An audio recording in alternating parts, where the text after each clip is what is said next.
Bismillahirrahmanirrahim. Assalamualaikum warahmatullahi wabarakatuh.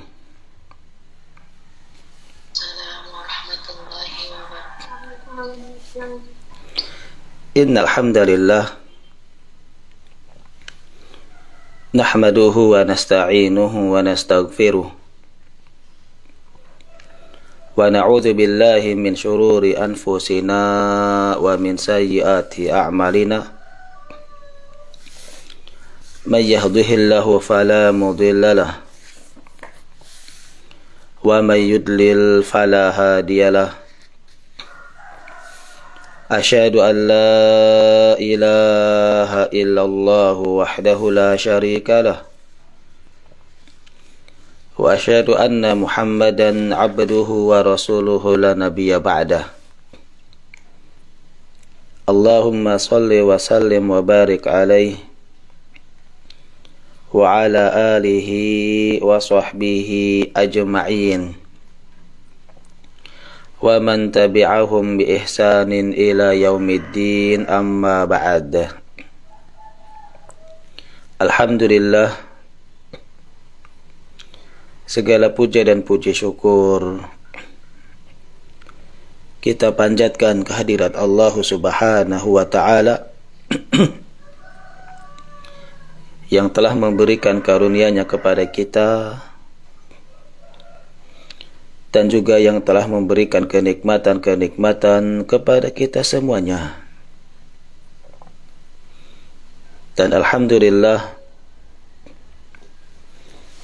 kita bersyukur kepada Allah Subhanahu wa ta'ala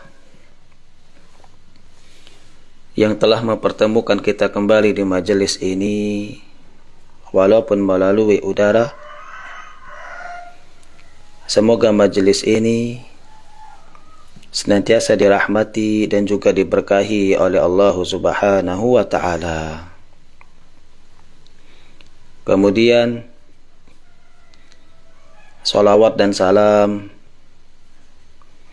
semoga senantiasa tercurahkan selalu kepada junjungan Nabi besar kita,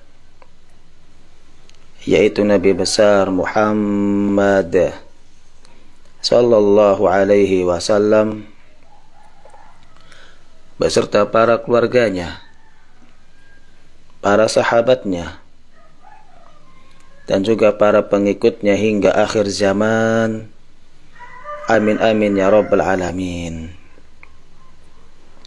Akhwati fillah, azani Allahu wa iyakun. Alhamdulillah, kita bisa melanjutkan kembali pembahasan kita, yaitu pembahasan tentang fiqih dasar yang kita ambil dari kitab Al-Wajiz fi Fiqhi Sunnah wal Kitab Al-Aziz yang ditulis oleh Asy-Syaikh Abdul Azim Badawi rahimahullahu ta'ala. Dan alhamdulillah, kita sudah sampai pembahasan tentang al-awqatul lati nuhiya 'anis sholati fiha. Al-awqatul lati nuhiya 'anis sholati fiha itu waktu-waktu yang dilarang untuk mendirikan sholat. Ya, sebelum kita lanjutkan pembahasan kita, kaifa halukum jami'an? Bagaimana kabarnya semuanya?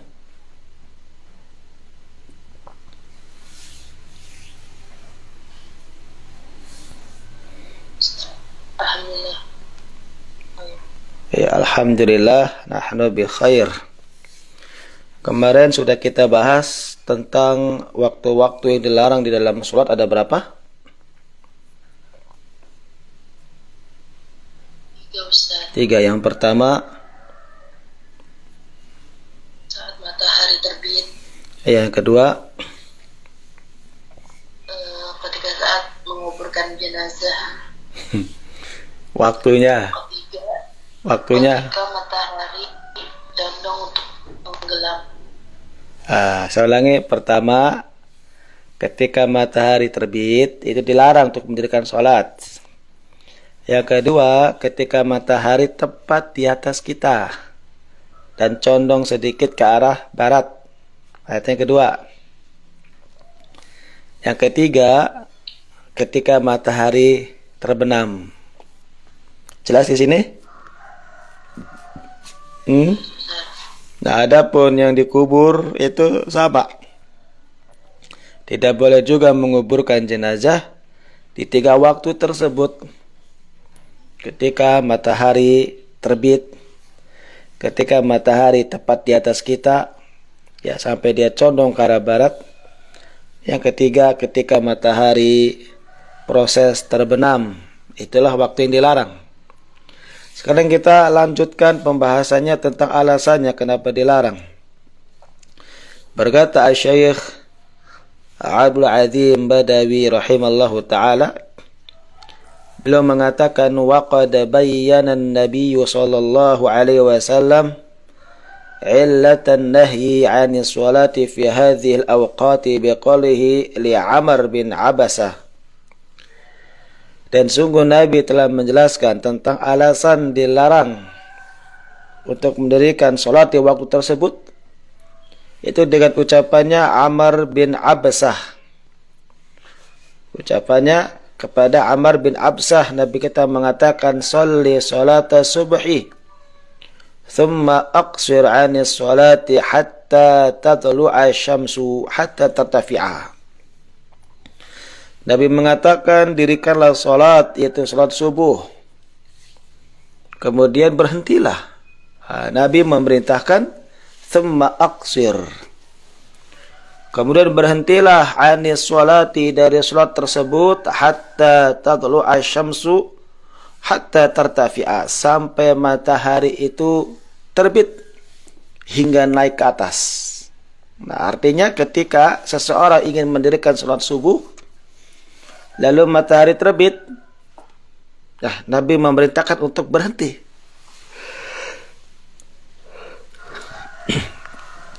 Nabi mengatakan di sini tsumma aqsir, kemudian berhentilah.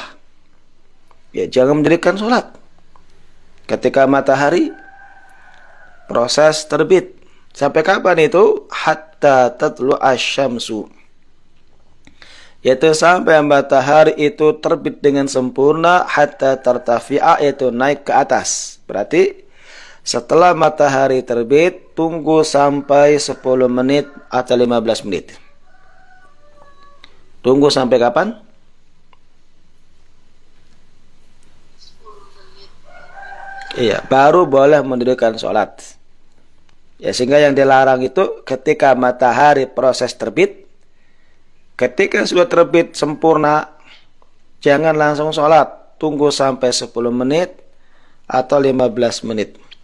Fa innaha tatlu'u hina tatlu'u baina qarnay syaitan, karena sesungguhnya yaitu ketika matahari terbit, ya bersamaan itu muncullah 2 tanduk syaitan. Muncul apa? Syaitan. Iya, 2 tanduk syaitan. Wa hina idzin yasjudul kuffaru, dan pada hari itu orang kafir sedang bersujud. Ya, pada hari itu orang kafir sedang sujud kepada syaitan, kepada matahari. Iya, ini alasannya kenapa dilarang untuk mendirikan sholat ketika matahari terbit.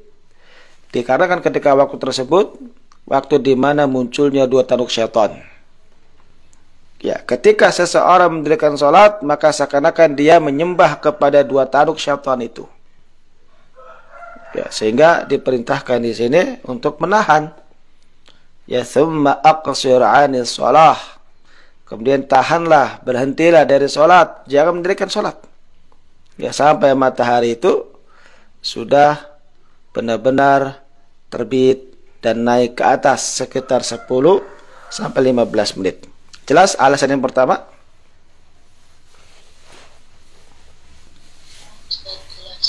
Alasan yang kedua di sini, ya, fa inna sholata mashhudatun mahduratun hatta yastaqilla dhillu birrumhi. Ini masih yang tadi ya. Kemudian sholatlah, sesungguhnya sholat itu disaksikan, dihadiri, sampai dia naik ke atas, yaitu sekitar 1 tombak. Ya, sekitar 10 menit atau 15 menit dari apa? Iya.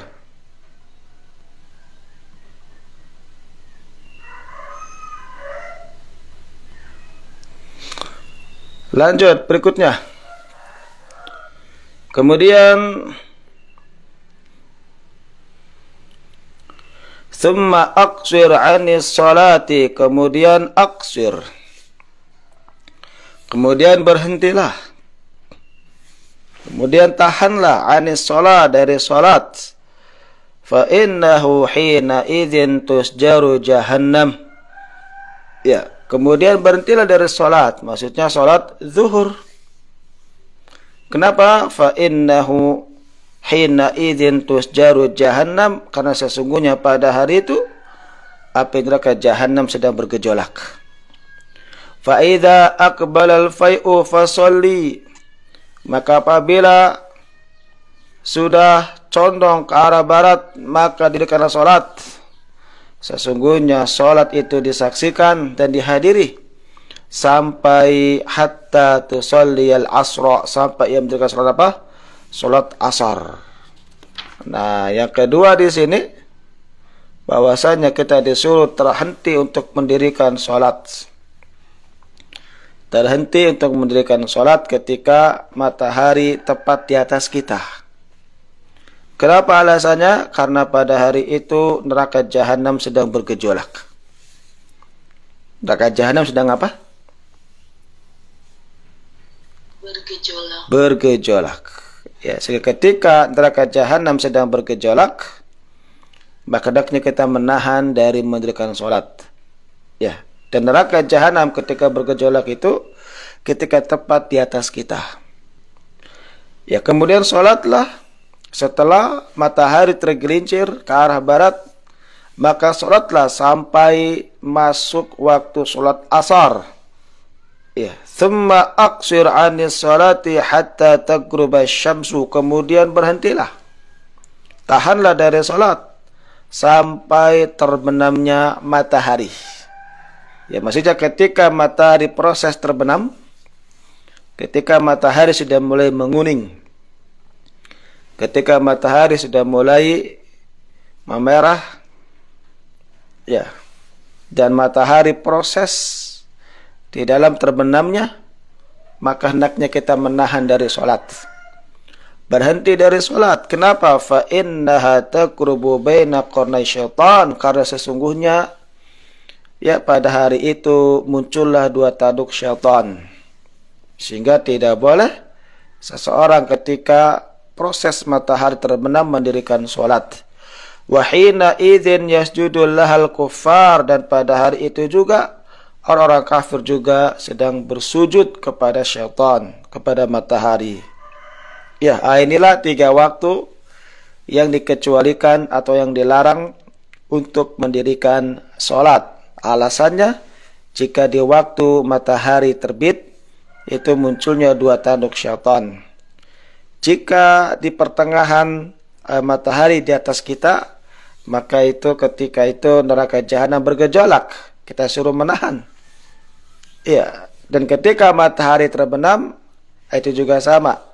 Ketika itu muncullah 2 tanduk syaitan, maka kita diperintahkan oleh Nabi untuk aqsir, untuk berhenti, untuk tidak mendirikan salat di waktu-waktu tersebut. Wallahu alam bisawab. Jelas di sini?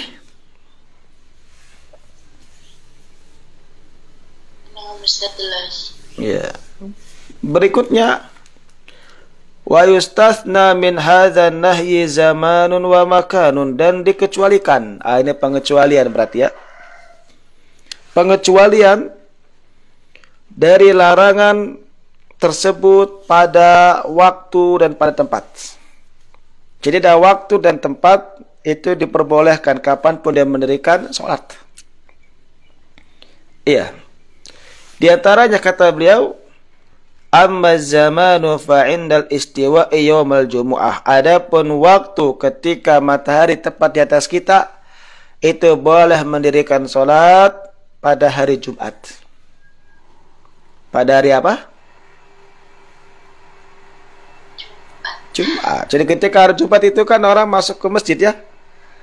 Masuk ke masjid, menunggu imam datang, menunggu khatib.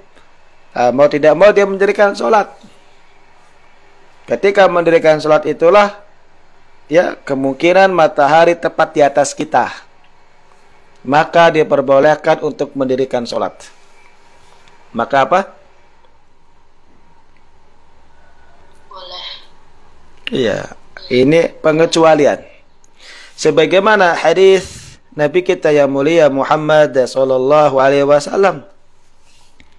Nabi kita bersabda, la yaktasilu rajulun yaumal jumu'ah fayatatahharu mastata'a min tuhur wa yaddahinu min duhun aw yammasu min tibi baitihi thumma yakhruju fala yufarriqu baina ithnaini thumma yusalli ma kutiba lahu thumma yunsitu idza takallama al-imamu illa ghufira lahu ma bainahu wa bainal jumu'atil ukhra.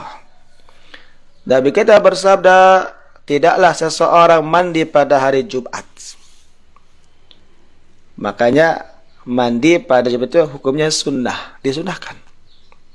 Sunnah bagi seseorang mandi pada hari apa?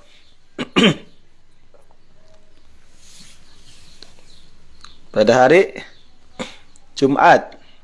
Iya.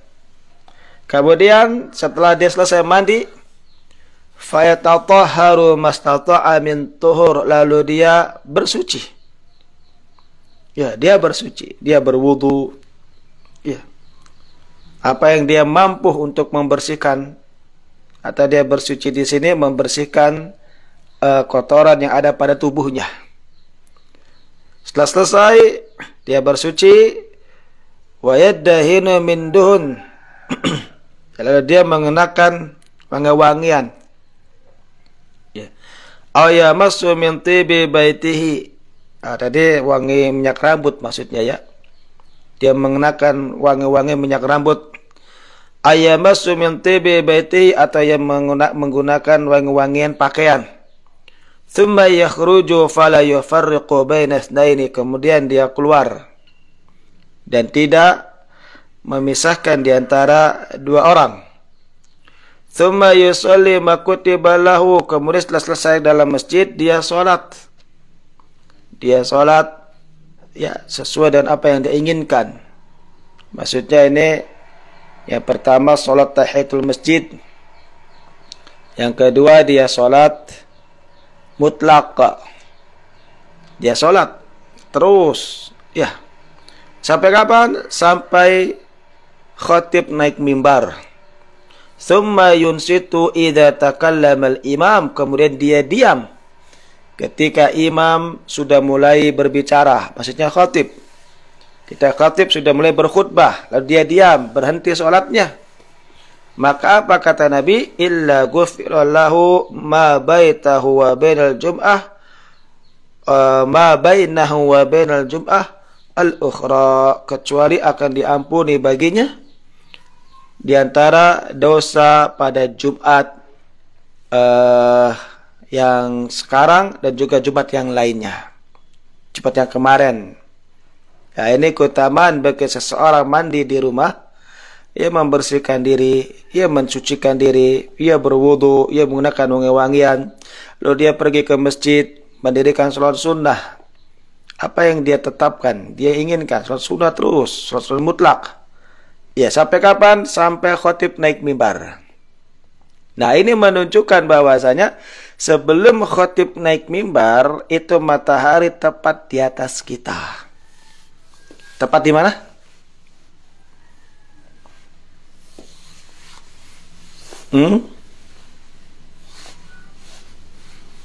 Tepat di atas kita. Ya, ketika matahari tepat di atas kita, sedangkan kita mendirikan sholat sunnah di masjid, nah itu pengecualian pada hari Jumat. Ya, maka melainkan akan diampuni dosa-dosanya antara Jumat yang ini sama Jumat yang berlalu.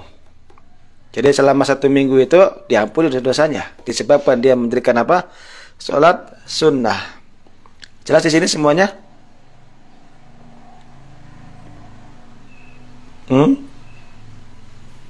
Bisa difahami? Lanjut berikutnya, wa ammal makan, adapun tempat yang dikecualikan. Fa Makkatu, yaitu di Mekah. Di Mekah kapanpun kita ingin mendirikan sholat, maka tidak mengapa, walaupun di waktu-waktu yang terlarang. Ya, zadahallahu ta'ala tashrifan wa ta'ziman. Semoga Allah memberikan, ya, menambah kemuliaannya dan keagungannya. Fala tukrahu sholatu fiha fi syai'in min hadhil awqati, maka tidak dibenci mendirikan sholat, ya, di Mekah tersebut pada waktu-waktu tersebut, pada waktu terlarang, tidak mengapa. Sebagaimana kita bersabda, ya bani Abdi Manaf, la tamna'u ahadan tafa bihadzal baiti wa shalla ayyata sa'atin min lailin aw naharin. Sebagaimana Nabi mengatakan, wahai Bani Abdi Manaf, janganlah kalian mencegah, melarang seseorang untuk tawaf di Ka'bah ini. Dan jangan pula kalian melarang mendirikan sholat di waktu kapanpun, baik di malam hari maupun di siang hari. Ini menunjukkan bahwasanya boleh mendirikan sholat kapanpun, ya, di waktu kapanpun, selama dia berada di Ka'bah. Ya, ketika seorang mendirikan sholat di waktu terlarang pun, maka tidak ada mengapa. Jelas di sini semuanya?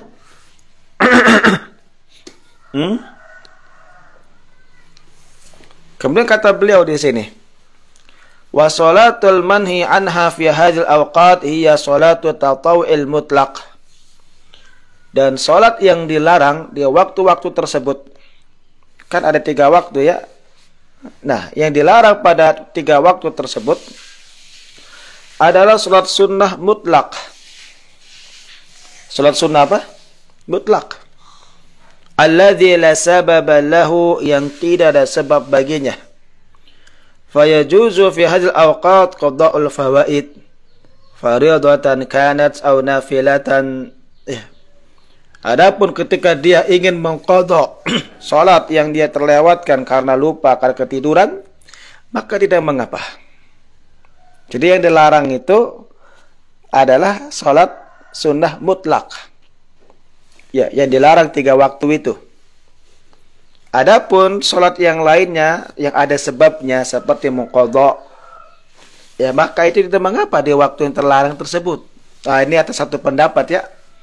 Walaupun banyak berbagai macam pendapat para ulama, ya, walaupun banyak berbagai macam pendapat para ulama. Ya, namun dalam kitab ini bahwasanya waktu yang dilarang itu adalah mendirikan sholat mutlak. Adapun mendirikan sholat yang lain yang ada sebabnya seperti mengqadha, maka diperbolehkan. Baik mengqadha sholat yang wajib maupun mengqadha sholat yang sunnah. Ini berdasarkan sabda Nabi kita yang mulia Muhammad sallallahu alaihi wasallam, man nasiya salatan falyusalli idza dzakaraha la kafarata laha illa dzalik. Barang siapa yang lupa untuk mendirikan salat, maka salatlah ketika dia mengingatnya. Nabi mengatakan di sini falyusalli idza dzakaraha, maka salatlah ketika ia mengingatnya. La kafarata laha illa dzalik. Tidak ada kafarah, tidak ada yang dapat menebusnya kecuali dengan melakukan itu, salat lagi. Ya, sehingga tidak ada kafarah, tidak ada penebusan di dalam orang-orang yang meninggalkan salat. Ya, kadang kita pernah dengar dia, ya, dia nggak salat berapa lama, berapa tahun, wah, bayar kafarat menggunakan beras berapa kintal, kan begitu, atau uang berapa juta. Ini bisnis namanya, ya, namanya apa? Bisnis. Ya, tidak boleh. Karena apa? Tidak ada kafarah bagi orang meninggalkan sholat kecuali dia mengqadha, kalau itu sholatnya ditinggalkannya karena lupa atau karena ketiduran. Tapi kalau dia meninggalkannya karena sengaja, tidak ada qadha bagi dirinya. Dia sengaja meninggalkannya, ya, tidak mau mendirikan sholat karena malas, karena sibuk, dan seterusnya, maka tidak ada qadha bagi dia.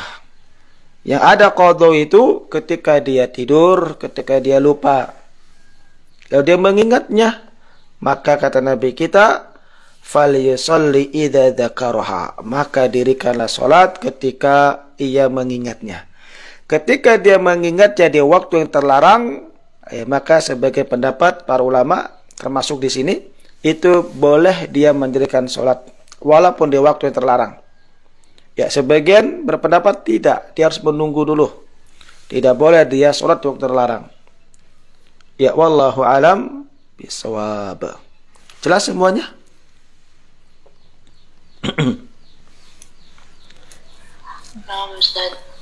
Begitu juga kata beliau di sini, kama tajuzu salatu aqibal wudu fi ayyi waqtin kana. Begitu juga bolehnya seseorang mendirikan salat dengan sebab wudu.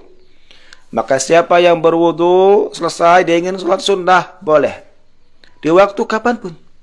Ya, kalau menurut di sini pendapat beliau itu boleh kalau ada sebabnya. Kan waktu sholat yang dilarangkan 3 waktu. Terbitnya matahari, tepatnya di atas kita matahari, terbenamnya matahari, itu kan waktu yang terlarang. Ya, yang dimaksud dengan waktu terlarang mendirikan sholat itu sholat mutlak. Adapun sholat yang ada sebabnya, seperti sholat setelah wudhu, kan ada sebabnya. Disunahkan seseorang setelah wudhu dia mendirikan sholat. Ya, sebagaimana Bilal bin Rabah, dia setelah wudhu mendirikan sholat.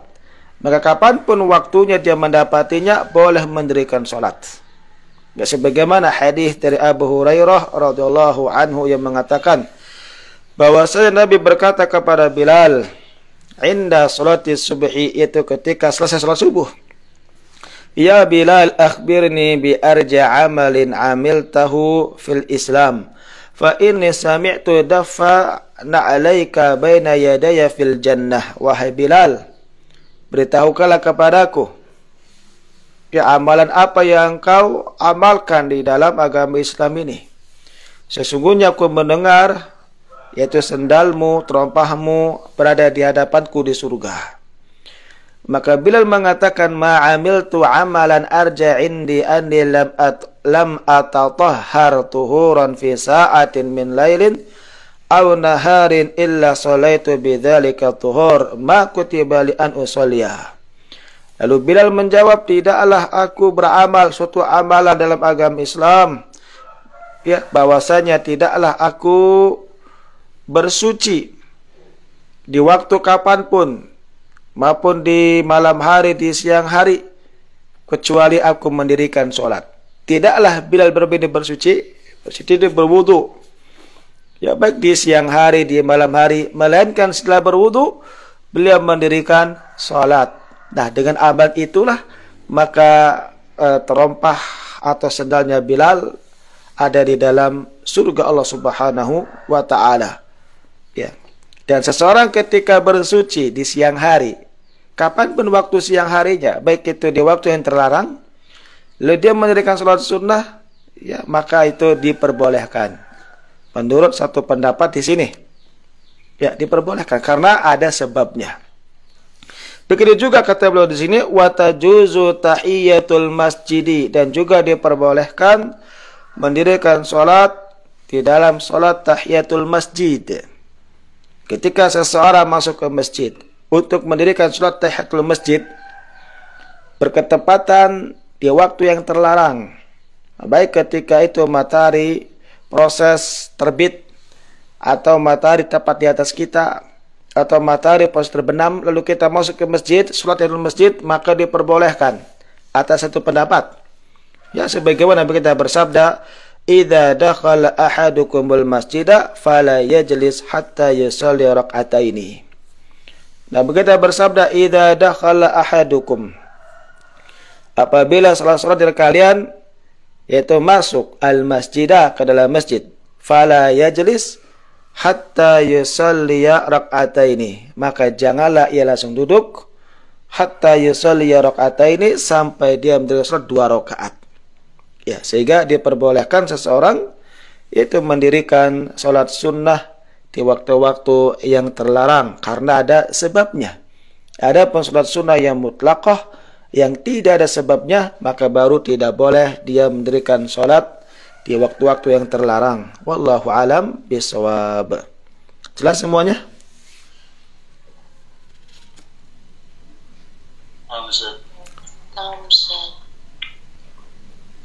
Berikutnya masih berkaitan dengan waktu yang dilarang. Ya, di sini kita masuk ke pembahasan berikutnya. An-nahyu 'anit tatawwu'i ba'da tulu'il fajri wa qabla sholati subhi. Ya, pembahasan berikutnya dilarang mendirikan salat sunnah setelah tulu'il fajri. Setelah tulu'il fajri, setelah terbitnya matahari. Afwan, setelah terbitnya fajar, bukan matahari, ya, fajar. Ya, setelah terbitnya apa? Fajar. Maksudnya setelah terbitnya fajar di sini setelah mendirikan salat subuh. Setelah mendirikan apa? Salat subuh. Karena ketika terbitnya fajar itu masuk waktu salat subuh. Setelah selesai salat subuh lalu dia mendirikan salat sunnah, maka itu dilarang. Ya, sebagaimana hadis dari Yasar Maula Ibni Umar, ia berkata, Ra'ani ibnu Umar wa ana usalli ba'da tulu'il fajri. Ya, kata Yasar Ibni Umar, ia berkata, aku melihat Abdullah bin Umar, ya, wa ana usolliya ba'da al-fajr, sedangkan saya mendirikan salat setelah terbitnya matahari, terbitnya fajar. Saya mendirikan salat setelah terbitnya fajar, maksudnya setelah mendirikan salat subuh. Faqala ya Yasar, maka Abdullah bin Umar mengatakan, wahai Yasar, inna Rasulullah sallallahu alaihi wasallam kharaja alaina wa nahnu nusalli hadhihi shalah. Ya, ia mengatakan, sesungguhnya wahai Yasar, sesungguhnya Rasulullah ia pernah keluar bersama kami, salat bersama kami. Ya, faqala, Nabi mengatakan, liyuballigh syahidukum ghaibukum, sampaikanlah kepada orang yang tidak hadir di antara kalian, la tusallu ba'dal fajri illa sajadataini. Iya, la tusallu, janganlah kalian mendirikan salat ba'dal fajri, setelah salat fajar maksudnya, ya, atau setelah fajar. Janganlah kalian mendirikan salat setelah fajar terbit illa sajadataini, kecuali hanya 2 rakaat, yaitu salat subuh. Ya, kecuali hanya apa? 2 rakaat salat subuh. Artinya dilarang seseorang mendirikan salat sunnah setelah salat subuh, jika tidak ada yang namanya ba'diyah subuh. Ya, jelas di sini para jamaah semuanya?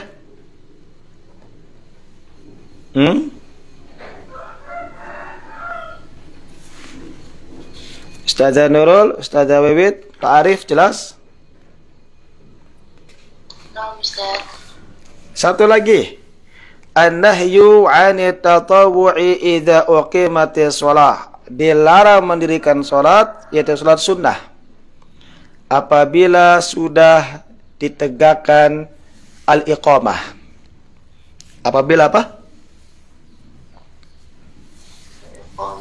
Ya, ketika sudah ditegakkan al-iqamah, kalau bahasa kita qomat, maka tidak ada lagi salat sunnah kecuali salat wajib.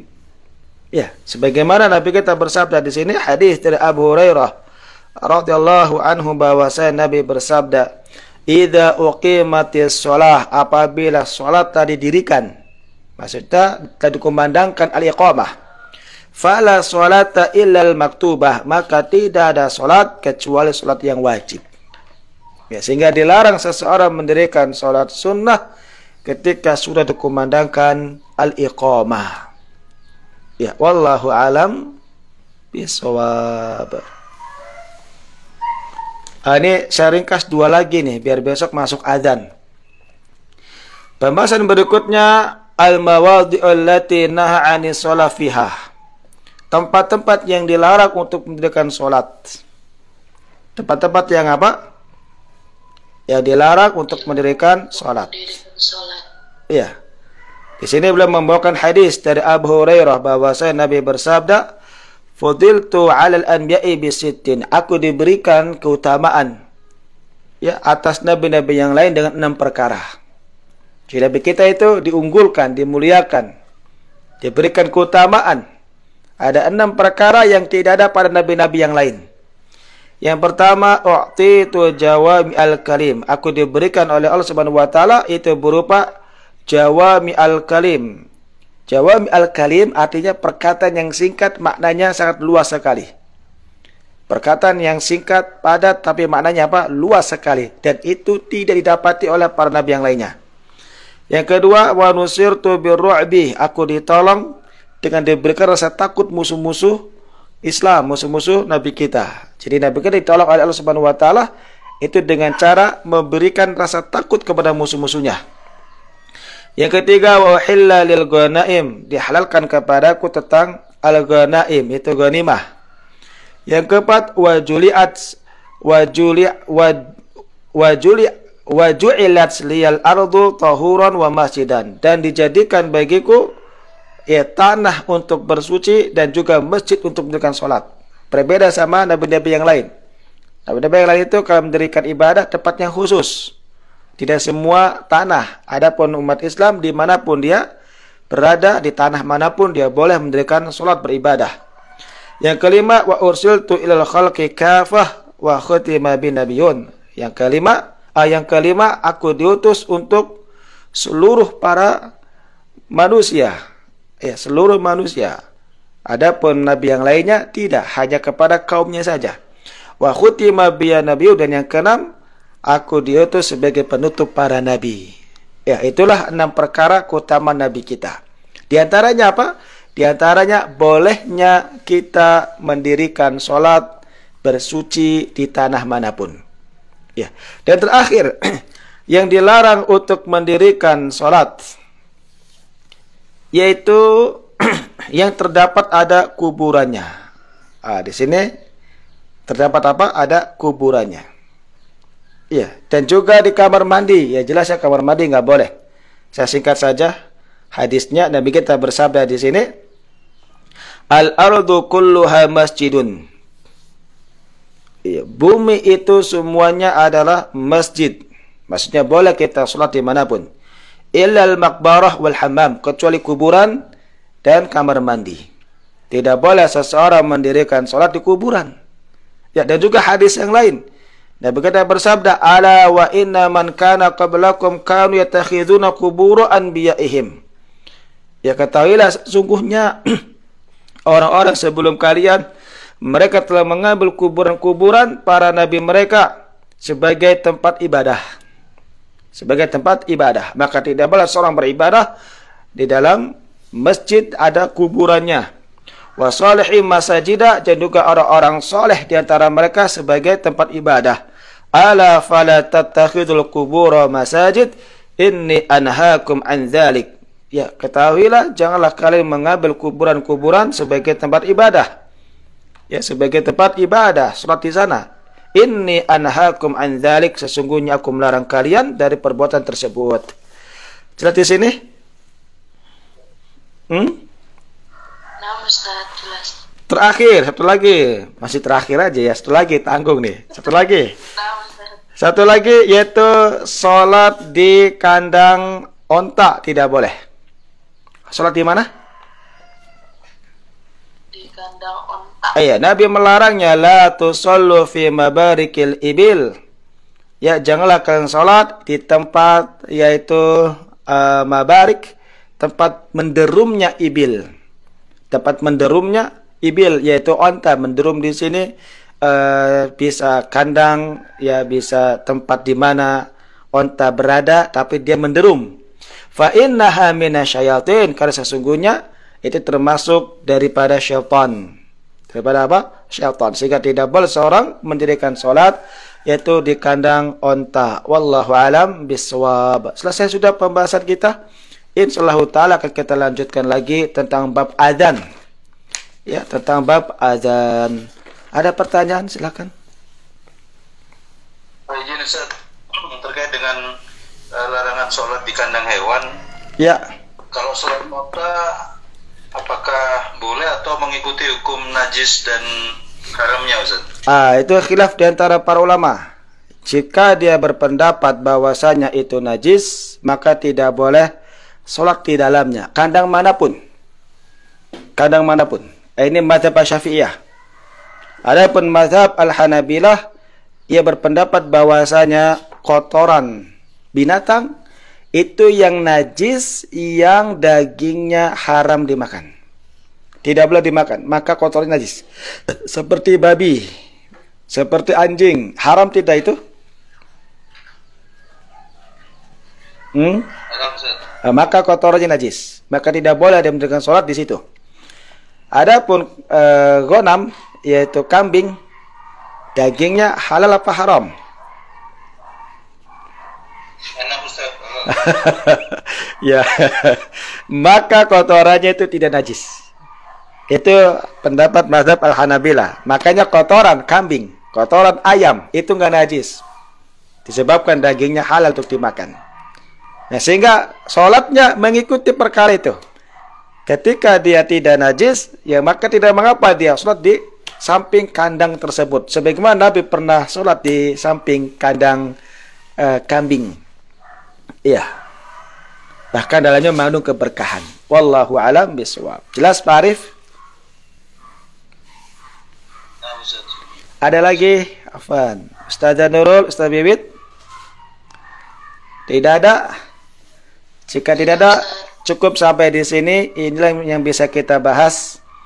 Kurang lebihnya saya minta maaf jika ada yang salah kekurangan di dalam menyampaikannya.